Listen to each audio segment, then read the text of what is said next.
Den starter så snart, at man er begyndt at kommunikere med publikum. Og det kan være verbalt eller non-verbalt, men som regel, når man siger det første ord. Mathias, hvordan kører? Ja, hvad blev den samlede der? Han klarer sig 4 på 2,5 minutter, så der er ikke en overskridelse der. Og gennemsnitligt, der har han et 7,8. 7,8 snit. Og det bliver jo så... Det tager vi senere, ja. Det med matematikken. Det er fordi, man fjerner den laveste og den højeste karakter, således at det er de 3 midterkarakterer, der danner den samlede karakter, så maksimum er 30. Er I med på den? Fantastisk. Okay, vi går meget op i de her regler i aften, og det er fordi, vi ved, at vi har en rebel i deltagerfeltet. Og jeg havde sådan virkelig håbet, at vi skal glade, at han ikke skulle starte, fordi så ville I ikke få et realistisk billede af, hvad Poetry Slam det er med de her regler og sådan noget. Men han skal starte.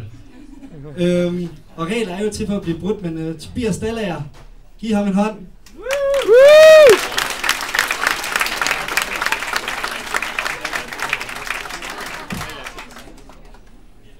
Jeg har taget en rekvisit med, den henter jeg lige.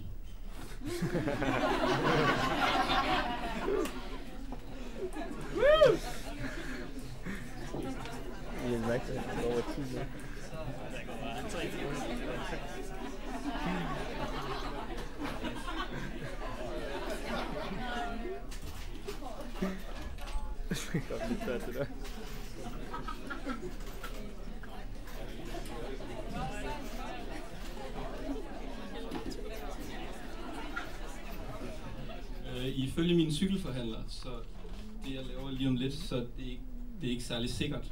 Så pas på hernede.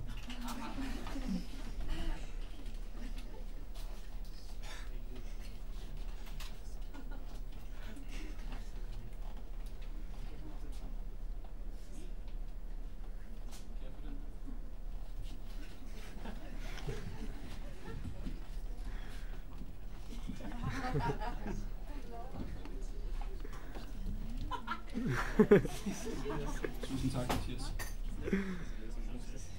Det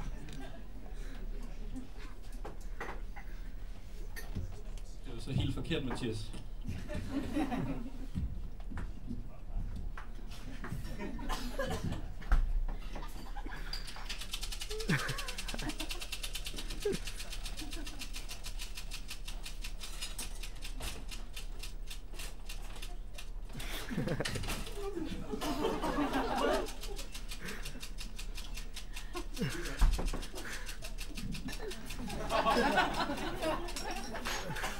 Jeg tror helt sikkert, det kommer til at fungere. Jeg forsøgte det her derhjemme i går 4 gange, og jeg væltede 3 af dem. Guide i at vælte på en cykel. Overvej først, hvorfor du ønsker at vælte på en cykel. Der kan være så mange årsager. Hvis du ikke vælter med vilje, så husk at nyde det. Jo mere du kæmper imod, desto større er risikoen for, at det ender med et blodbad eller et åbent benbrud. Dine hænder skal nok tage fra. Dit hoved skal nok dreje af. Dit overlevelsesinstinkt skal nok automatisk slå til. Hvis du vælger for at slå dig, skal du tage dette med i dine overvejelser. Et vigtigt spørgsmål er, om du skal vælte, imens du holder stille, eller imens du bevæger dig. Et vigtigt spørgsmål er, om du skal vælte til siden, eller over styret, eller ind i et skilt. Et vigtigt spørgsmål er, om du skal vælte kontrolleret, eller helt uden for din egen kontrol. Hvis det sidste er tilfældet, så kan du med fordel sabotere cyklen, inden du træder i gang. Punktere dine dæk og mingelere lidt med bremserne og gearkassen. Hvis det sidste er tilfældet, så kan du med fordel køre uden hænder på styret og måske med bind for øjnene. Et vigtigt spørgsmål er, om du skal vælte på brosten, asfalt eller skovbund, på en plan vej eller op eller ned af en bakke, en skrænt eller et bjerg eller en trappe. Et vigtigt spørgsmål er, hvor langt du ønsker at kure hen ad asfalten efter dit styrt, og om du ønsker at kollidere med tilfældige forbipasserende fodgængere, cyklister, biler og eller lastvogne. Der kunne jo være en helt særlig person, som du ønsker at involvere i dit styrt. For eksempel din svigermor eller din onde tvillingebror. Et vigtigt spørgsmål er også, om du ønsker at indgå i et harmonikasammenstød, eller om du blot ønsker at vælte alene for dig selv på en ensom vej. Husk, at det siger meget om din personlighed, hvilken variant du vælger. Hvis du ønsker at vælte på en cykel for at slå dig, er det bedst, hvis du har fart på. Hvis du gør det for at slå dig, er det bedst, hvis du flyver hen over styret. Hvis du gør det for at slå dig, er det bedst, hvis du vælter ned ad et bjerg. Hvis du kurer et langt stykke hen ad vejen efter styrtet. Hvis du gør det for at tage livet af dig selv, så gør følgende. Punkt 1.1. Hvordan du tager livet af dig selv ved at vælte på en cykel. I det du tager udgangspunkt i førnævnte viden, så udvælges et særligt stejlt bjerg, som fører ned til et stærkt trafikeret lyskryds. Det anbefales, at bjerget er højt og at det snor sig, medmindre du gerne vil dø i en kollision med en last eller en personbil forbundet af bjerget i lyskryds og ikke ved at køre ud over en skrænt og kollidere slemt med afgrunden. Det kan i øvrigt oplyses, at begge dele virker fint. Hvis du har en bil og en cykelanhænger, kan du med fordel tage bilen op til bjergets tinde i stedet for at cykle, hvis du ikke har gode ben, og hvis du er doven.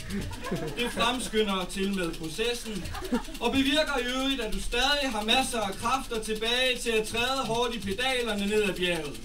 Det anbefales i øvrigt, at du sikrer dig, at der ikke er alt for meget trafik på vejen ned ad bjerget med cyklen, da det kan hindre en succesfuld udførelse.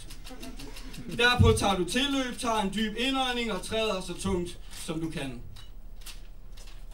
Hvis du ikke allerede er styrtet ud over en skrænt og har endt dine dage, men er kommet helt ned fra bunden af bjerget med masser af fartstriber bag dig, så forsøger du at styre ind i den største bil, som du kan finde midt i lyskrydset. Du kan med fordel sigte efter en bil, som har andre biler efter sig, da det vil betyde, at chancerne for et harmonikasammenstød vil stige betragteligt. Jeg skal i øvrigt oplyse, at du vælter på cyklen på eget ansvar. Hvad enten du klarer dig godt eller ej, så kan du ikke drage mig til ansvar for begivenhedernes gang.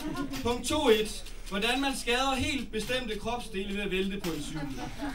Hvis du gerne vil skade helt bestemte kropsdele ved at vælte på en cykel, så fortsæt til punkt 4.2. Punkt 4.2. Sådan skader du helt bestemte kropsdele ved at vælte på en cykel. Umiddelbart så gælder følgende tommelfingerregel altid. Hvis du gerne vil skade en tommelfinger, skal du vælte ned på en tommelfinger. Hvis du gerne vil skade dit hoved, så skal du vælte over styret. Det anbefales i øvrigt, at du tager hjelmen af først. Hvis du gerne vil skade venstre arme og ben og din venstre hjernehalvdel, så kan du med fordel vælte ned i en kantsten til venstre side.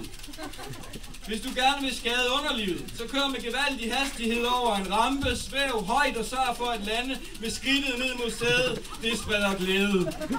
Det anbefales i øvrigt, at du først tager støddæmperne af cyklen. Hvis du gerne vil flænge sig pigtråd, så deltag i sidste års udgave af Tour de France. Hvis du hellere vil være til grin og køre i pink, så har du lige mistet chancen i Herning. Punkt 5.1. Hvordan man undgår at slå sig, når man vælter på en cykel. Hvis du gerne vil undgå at slå dig, når du vælter på en cykel, så lyt med i næste uges udgave af dette radio.